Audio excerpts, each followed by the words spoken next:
हर हर महादेव मित्रों, सबसे पहले चैनल को लाइक और सब्सक्राइब करें। आज हम शिव पुराण का 7वां अध्याय श्रोताओं द्वारा पालन किए जाने वाले नियम करने जा रहे हैं।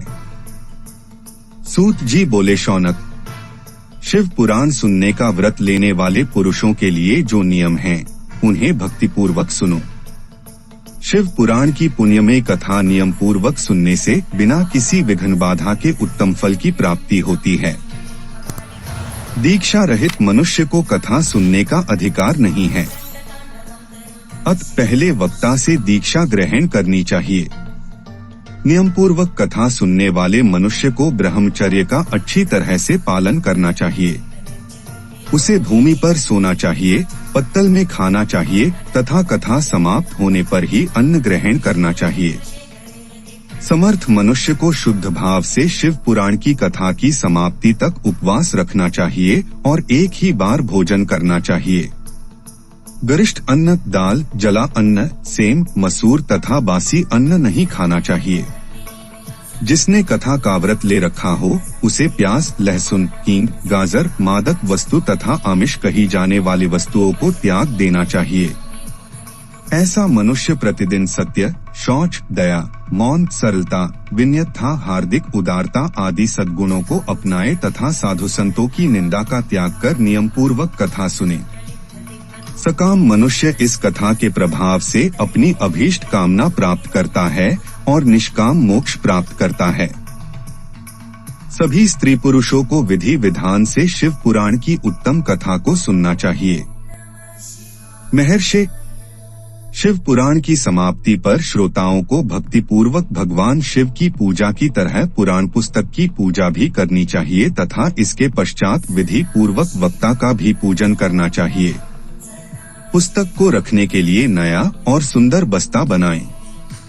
पुस्तक व वक्ता की पूजा के उपरांत वक्ता की सहायता हेतु बुलाए गए पंडित का भी सत्कार करना चाहिए। कथा में पधारे अन्य ब्राह्मणों को भी अन्नधन का दान दें। गीत, वाद्य और नृत्य से उत्सव को महान बनाएं।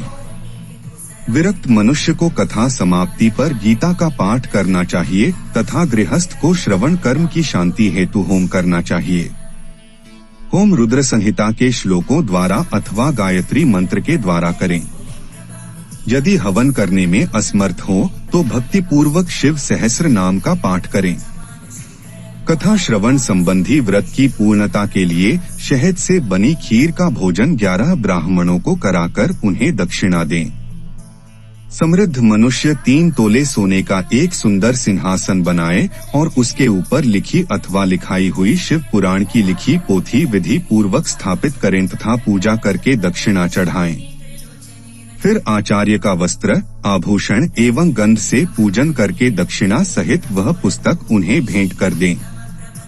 शौनक, इस पुराण के दान के प्रभाव से भगवान शिव का अनुग्रह पाकर मनुष्य भवबंधन से मुक्त हो जाता है। शिव पुराण को विधि पूर्वक संपन्न करने पर यह संपूर्ण फल देता है तथा भोग और मोक्ष प्रदान करता है। मुने, शिव पुराण का सारा महात्म्य जो संपूर्ण फल देने वाला है, मैंने तुम्हें सुना दिया है। अब आप और क्या सुनना चाहते हो? श्रीमान शिव पुराण सभी पुराणों के माथे का तिलक है। जो मनुष्य सदा भगवान शिव का ध्यान करते हैं, जिनकी वाणी शिव के गुणों की स्तुति करती है और जिनके दोनों कान उनकी कथा सुनते हैं, उनका जीवन सफल हो जाता है। वे संसार सागर से पार हो जाते हैं।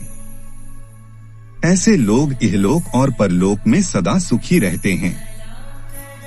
भगवान शिव के सच्चिदानंदमय स्वरूप का स्पर्श पाकर ही समस्त प्रकार के कष्टों का निवारण हो जाता है। उनकी महिमा जगत के बाहर और भीतर दोनों जगह विद्यमान है। उन अनंत आनंद रूप परम शिव की मैं शरण लेता हूँ। यही 7वें अध्याय के साथ शिव पुराण महात्म्य समाप्त होता है। आगे भेंट करते हैं शिव पुराण से विधेश्वर संहिता में। हमारे साथ बने रहने और संपूर्ण शिव पुराण सुनने के लिए चैनल को सबसे पहले सब्सक्राइब करें। हर हर महादेव।